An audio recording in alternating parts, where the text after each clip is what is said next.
Hey Robert, how's it going, man? Connor Holt here with Wilson Motor. Just want to put a face to the name so now you know who you've been talking to about this beautiful 2013 Buick Regal here behind me. So let's get this video started.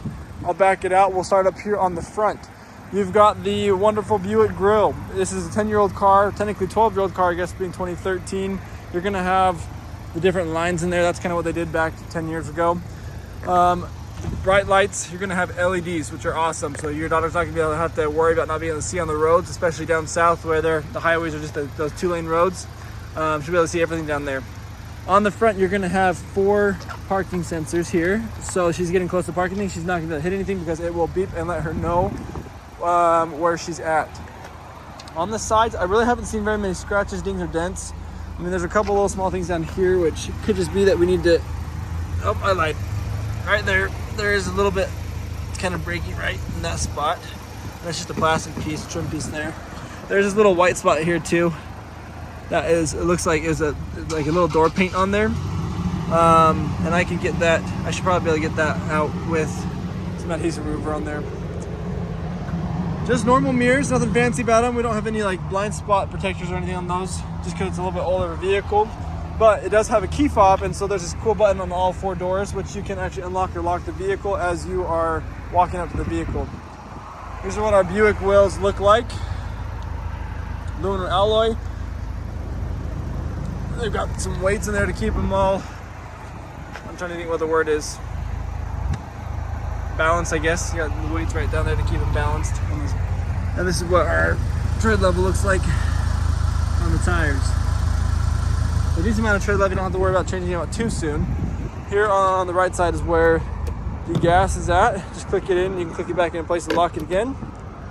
On the back side, we don't have a rear view camera because it's a little older vehicle, but we do have 4 more parking sensors back here. So these parking sensors will beep at her as she is in reverse.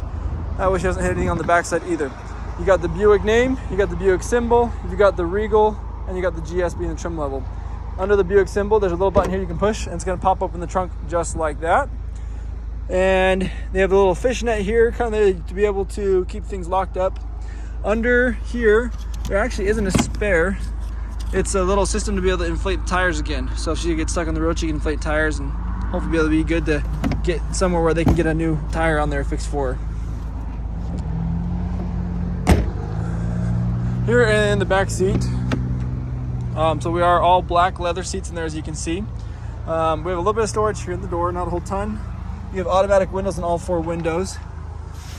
The cup holders are going to be right here in the middle. Just pull it out like that. You got 2 cup holders, and then you got a little extra storage right there as well.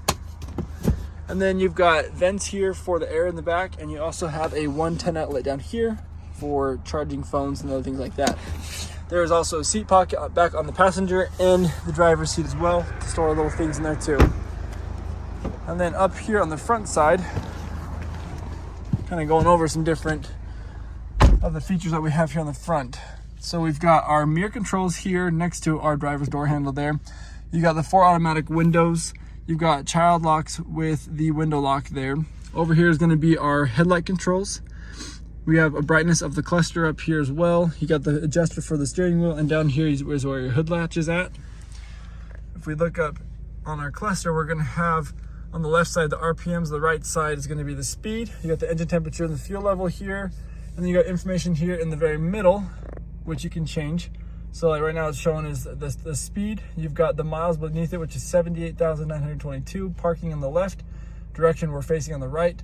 And to change all that information, you're actually gonna come right over here to this guy where it says menu. And if we push that, that's going to change back and forth between those 2. And you can clear things and set it as well. And you're going to have your brights, blinkers, and just that on this one. I was trying to think what else that was there. No, it was just brights and blinkers. Over on the right side, we've got our wipers on the front side for that. Then we back out here, back to our steering wheel. This is going to be your cruise control over here on the left side. On the right side, we've got our media controls with our AI assistant and phone. Then you're going to have here in the middle,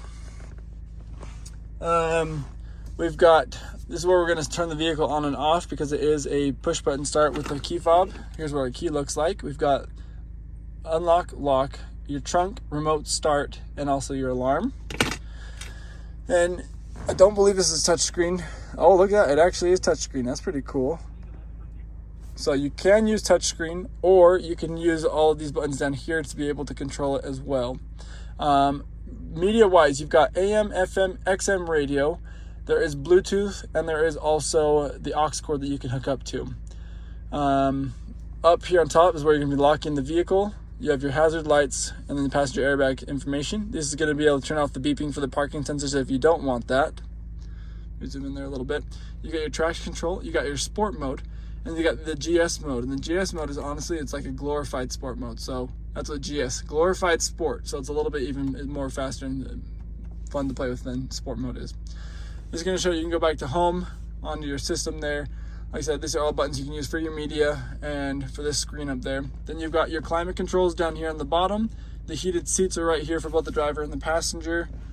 And then if we back out here, you can pop this open and have a little place to store, I don't know what anymore these days. I don't even know what they would have stored back then 10 years ago. Maybe like an MP3 player. Then you've got a 12-volt outlet right there that you can use to charge things.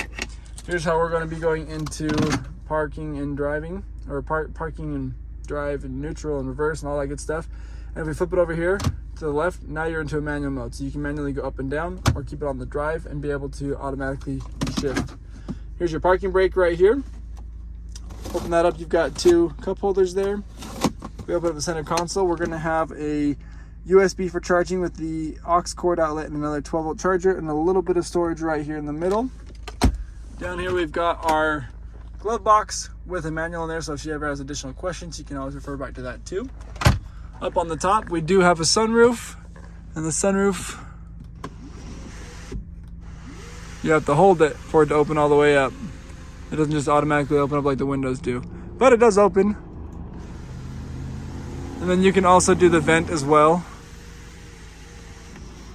The vent's gonna be this side, and that's gonna pop it up on the back side and back down. Then you've got places for garage door codes, so you can hook up to the windows or hook up to the vehicle here, so you don't have to have an additional fob up here. You've got the OnStar options that you have to subscribe through Chevy and GM, and then our light controls for the inside the vehicle. And that right there, honestly, that's the vehicle. Everything here is, I mean, it's a really nice vehicle. Like I said, it's got 78,000 miles, just shy of 79. But for 2013, it's in really great shape and does drive really well. So if you have any additional vehicles, any additional questions you want to ask for me, let me know. And hopefully we'll see you up here in the next day or two to come drive it yourself and see if this is something that would work good for your daughter. Thanks, Robert. Talk to you soon, man.